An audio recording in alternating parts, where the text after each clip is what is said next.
All right, well, Ukrainian President Zelensky is on a literal war path, trying to get the world to turn the cameras back on him. Over here, guys. Well, will it work, or is he on permanent B-list status for warmongers now that the world is so hyped up over Israel and the conflict with the Palestinians? Maybe all the air has gone out of Zelensky's green room. But is the war in Ukraine something still that the West even wants? Now that it's got what seems to be a more attention-getting one. This one is a little bit more popular, I would say. Definitely more of a money-making enterprise for powerful people, this new war, I would say. Well, I think the media is hedging its best, if media coverage of Ukraine over the weekend is any indication. NBC this weekend reported that U.S. and European officials have been quietly talking Ukraine into peace negotiations with Russia. Now, not only is this because of the pitiful state of the war right now, but also because the world maybe can only have one popular war at a time. That's why, Marvel movies don't go up against each other in the same weekend, right? It's the same thing. Here's what NBC says, that there is unease in the U.S. government. Now there's unease. It's been comfortable up until then. With how much less public attention the war in Ukraine has garnered since the Israel-Hamas war began. I mean, it's literally like, Julia Roberts out, Kate Winslet in. That's the way, it's so depressing, the way that this is presented to us as you know what I mean? Right. It says officials fear that the shift could make securing additional aid for Kiev more difficult. Some U.S. military officials have privately begun using the term stalemate to describe this battle. Some saying it may come down to which side can maintain a military force the longest. Well, we know that because Ukraine's side is funded by us. If we don't fund it any longer, that's an easy equation. This is like SAT question, you guys. The side with zero money is the side that does not last. Officials have also privately said that Ukraine likely only has until the end of the year or shortly thereafter before more urgent discussions about peace should begin. U.S. officials have shared their views on such with European allies, officials said. So let's just quickly check in on the state of that counteroffensive because it's still going on. Here is the map on the left of June 2023 when the counteroffensive, when we were told it began. The red there is Russian territory now. That was once Ukraine. Those areas there voted to become a part of Russia, asked Russia to come in and protect them. Russia did. They voted to join them. Russia's holding the line. Ukraine is throwing human lives against that line like a fly zapper, and people are dying like crazy to regain a territory that does not want to be Ukraine. So in the several months since the counteroffensive began, look at the map on the right, hasn't gone well. Looks the same. The counteroffensive cost thousands of lives, several dozens of thousands, but regained almost no territory. Now, Ukraine said that this counteroffensive, they said not that it would take back all of that land because they knew that was impossible, but that it would put them in a better negotiation position. Do you recall that? Right. That was literally what President Biden said, what Antony Blinken said, and what Zelensky said, that it would put them in a better position to negotiate peace. Not only did that plan not work out because they've taken back no territory and lost thousands and thousands of lives, but Zelensky seems woefully unaware that it didn't work. No apology. We took all your money and weapons. A lot of people died. We didn't get anywhere. Sorry about that. No, none whatsoever. He rejected over the weekend. On Meet the Press, he said he doesn't think this is a stalemate, and he continued to ask for more weapons, particularly air defense and fighter jets. Now, about those weapons, over the weekend, Russia said that it launched at least 15 multiple launch strikes. Now, this is Russian media, TASS, on Ukrainian military targets. They said that just in the past week, look at that number there, 1,340 people have died. In just the last week, while we've been looking at Israel, these Ukrainian lives continue to be thrown up against this line. An entire award ceremony was decimated. So some Ukrainian commander thought it was a smart idea to grab a bunch of Ukrainians and hold an award ceremony near one of the front lines, and the Russians knew exactly what was happening and took them all out. They gathered up for an award ceremony. The Russians knew exactly what was happening, and they were gone on the front lines. So an entire section just wiped out. Jeez. And this is happening routinely, and of course it's now buried in the headlines, and you're not going to hear about it. And this is why Washington is like, hey, can we get out of this thing? Right. Can we run the other way now? We got our friends in Israel. I mean, it would have been nice if we ran the other way before those dozens of thousands of people. Go ahead, Philip.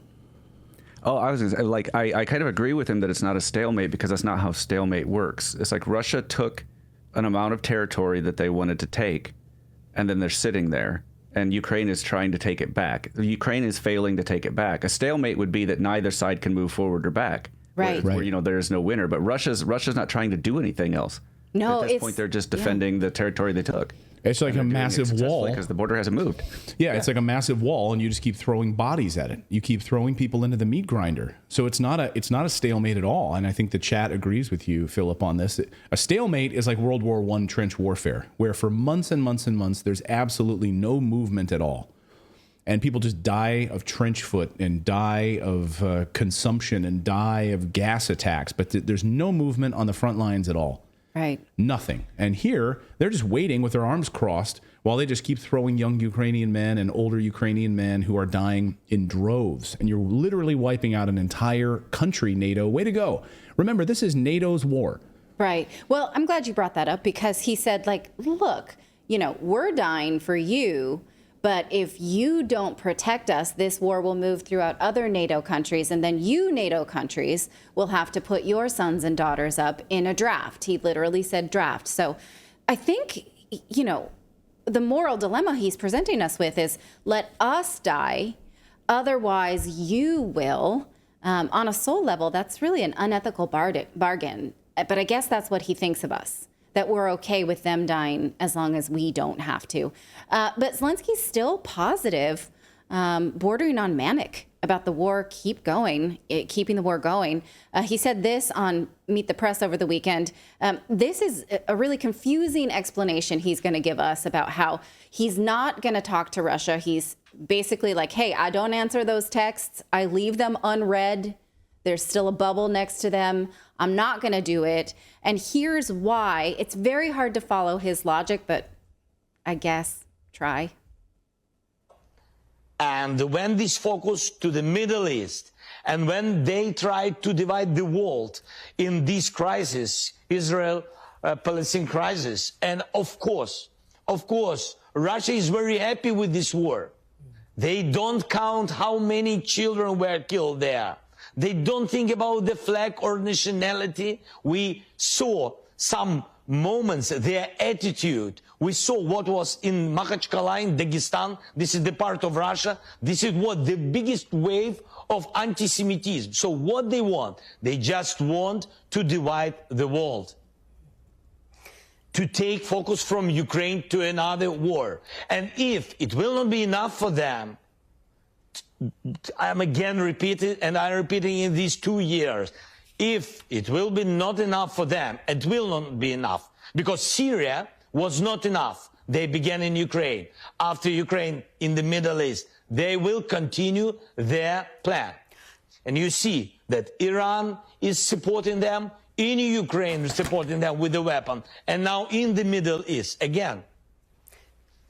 Okay. Wow, so brilliant. That was like war bingo. He and Kamala Harris should go on tour together and give speeches. Yeah. Can you imagine that? Okay. The so incoherent tour. If you had a war bingo card and you had Syria and the Middle East and Russia, then, you know, Ukraine is the free spot, right? That's what he's trying to say, is Ukraine has to be in the center. So since Russia is anti-Semitic and they want more anti-Semitism because of the airport attack in Dagestan, that's like saying everywhere that there is anti-Semitism is an anti-Semitic country. As Americans, I hope we reject that because we're seeing a rise in anti-Semitism, and I don't want that to be our national identity. We should reject that. So because Russia supported Syria and Iran hates Israel and Israel likes Russia, therefore come on back to Ukraine. Got it? Yeah. as the centerpiece of war become. Move back to Ukraine. That's a great center of... No, he did literally make the point that like people are coming back here because we have a growing economy because of BlackRock. Because of U.S. investments, right? He's like, look, you can look past the fact that we are Ukraine and we applaud Nazis, right? We have standing ovations for Nazi war heroes in Canada, and we applaud that. Like, look past that. If you're Jewish, come here. We'll pretend that like that never even happened, right? Come here. We've got investment happening, and we've got agriculture. And I want to point out, too, that I feel like we have to be careful with the narrative of all these dead Ukrainians, because I don't know if you noticed, but over the weekend, I saw some journalists in journalist gear, like Fox News in Israel, on the ground with their helmets and all the other stuff, covering this. And we don't see that in Ukraine, because I don't believe that that narrative exists. Because if there were Ukrainians dying in mass like they say they are, they would be there covering it so that more people would be supportive of it. Civilians. They would have been covering it all along. Civilians. Oh, civilians. So I just kind of, right. Civilians you're talking about. I'm talking about anybody, even if the soldiers were dying in mass in Ukraine, that they'd be covering it more because it would fall into the narrative. They're wanting us to think that Russia is just taking over Ukraine. It is interesting. But we don't see journalists there. You bring up a great point, because the coverage of Ukrainian soldiers being killed, well, Ukraine has not allowed reporters to go to the front lines. So we know that. Right. CNN confirmed that. CNN confirmed that. If they and were MSNBC dying, confirmed they that. would You're not let allowed. them. You're not allowed to go to the front lines. But so that's an interesting question. Why? Because they wanted you as an American to believe that Ukraine is beating Russia, right? That no, they're not losing men. No, they're fine. That we need to keep sending weapons. They're not losing to Russia. So they had that narrative from the beginning. We're not going to show the Ukrainians being killed. Well, Antony Blinken gave us a tour recently of graveyards. So at least we see vast swaths of cemeteries, but we don't know, right? We only get to see it if it fits the narrative. When they when they change the narrative, they're like, okay, we need to now show. We need to now start showing graves, and now we need there to be the sympathy tour. Records. The sympathy tour. Yeah, and in Israel, they're it follows the narrative, so they're able to put journalists on the ground there because it's like, hey, this fits. We can actually show that there's attacks happening. They've got proof, so it completes the narrative. So it's like, yes, journalists on the ground. Yeah, wait, what's Philip trying to say, please? Sorry, I'm just saying they're spinning both records. They're spinning both stories. They're and it's the problem. I think it's the confusion with the war in Ukraine is they're like, Ukraine is winning. They can't possibly lose to Russia because Russia's an inferior force. And we put all this money into Ukraine that they can't possibly lose. They're doing amazing. This counteroffensive is doing amazing, and they're losing hundreds of thousands of people. And they're pulling both narratives to like pull on all the heartstrings at once. But then it's like they don't even care anymore that it's a confusing narrative, that they're saying both stories. They don't expect us to be smart enough to see that, Philip. So stop being so smart. I mean, early on it was Ukrainians are not being killed. A Ukrainian grandmother is so skilled that she can shoot down Russian jets with like her drone or whatever. You know, like that's the kind of stories we were hearing. The Ghost of Kiev, right? The Snake Island. Yeah. Tell those Russians to go F themselves, and then we're going to shoot them, and that none of that stuff ever happened. But Ukrainians aren't being killed. Right. If it was really happening, we wouldn't have been covering stories where they had to have bodies laying there that got up after they drove past. Right. There would have actually been bodies. Actors laying on the floors. Exactly. Yeah. Right. Well, in fact, Zelensky, let's go back around to his media tour because it's just not going so well. You recall he was canceled from a speech from European Parliament in October, and then he tried to make an offer to go to Israel, and the Israeli government said, not right now, we're kind of busy. He made another attempt at a trip to Israel, and that was leaked to the press, and the trip may be canceled again. Here's from the Times of Israel that they say the Zelensky visit now up in the air after a leak to Israeli TV because he really wanted to bring the optics of himself in the center of this war, to bring himself back to the epicenter of all, like I said, World of Warcraft. So Zelensky has also said that Russia is dominating the skies in this war. So that's why he needs more fighter jets. But Ukraine is doing a great job in the sea. He says in the Black Sea, we're good there. That's where we're dominating.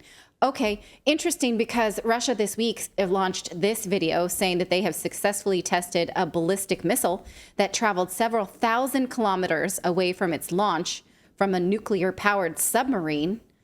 That's not a territory I'd like to play in, but they still, I guess, feel confident. Now, NBC asked President Zelensky about President Trump's assertion that he'd be able to end the war in 24 hours. Here's what Zelensky had to say about that. President Trump, who is the GOP frontrunner, has said that if he is reelected, he could end this war in 24 hours. What is your reaction and message to former President Trump about that? Former President Trump said that about 24 hours that he can manage it and finish the war. For me, what can I say? So he's very welcome, first of all. President Biden was here and I think he understood some details which you can understand only being here. So I invite President Trump, if he can come here, I will need 24 minutes. Yes, 24 minutes, not more. Пояснити? Yes, not more, 24 minutes to explain President Trump that he can't manage this war. He can't bring peace because of the Putin. But always because of the Putin.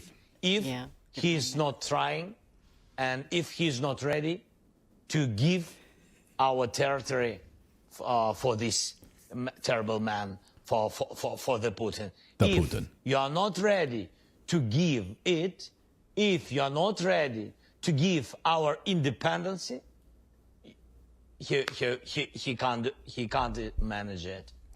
Yes. The Putin. Yes. Okay. Well, I can't so clean my room because of the Putin. we're calling him the Putin now, like the Rock or the Dude. The dude abides. The dude abides, yeah. The Putin abides. I can't clean my room tonight. I can't do the dishes tonight because of the Putin. Yeah. That'll be my new excuse. All right. Also, Trump or any other politician cannot end the war if they cannot refuse funding for the war. It's really he or she who holds the purse strings who will be able to end the war. He's saying if they don't give us our independency, well, Ukraine is independent right now. They are not financially independent.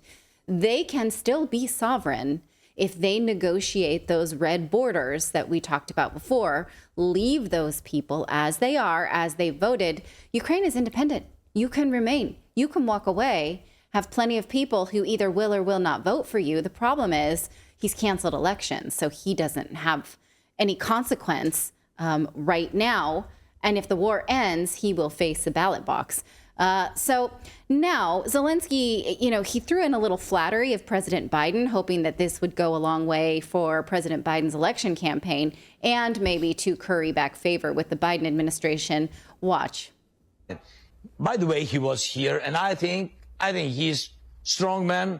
And he was in historical moment. He's a hero because he was in those moments under Russian missile attack. But he was here, and he understood more about Ukraine. Yes, he knew Ukraine even before this invasion. Yes. Okay, that's total bullshit. Which bullshit? The Biden. There's been so much. I know there's so much bullshit there. Let's dig it out. That he's strong. Okay, that's total bullshit. Yeah, the Biden's, He's a strong man. The Biden's a strong man. Okay, no, that Biden is so brave. He came to Kiev when he was under attack by Russian missiles. Yes, that's bullshit. Right now, I did a whole takedown of that BS on the show when that happened about a year ago because they had a secret back channel discussion with Moscow. Said Biden's flying to Kiev.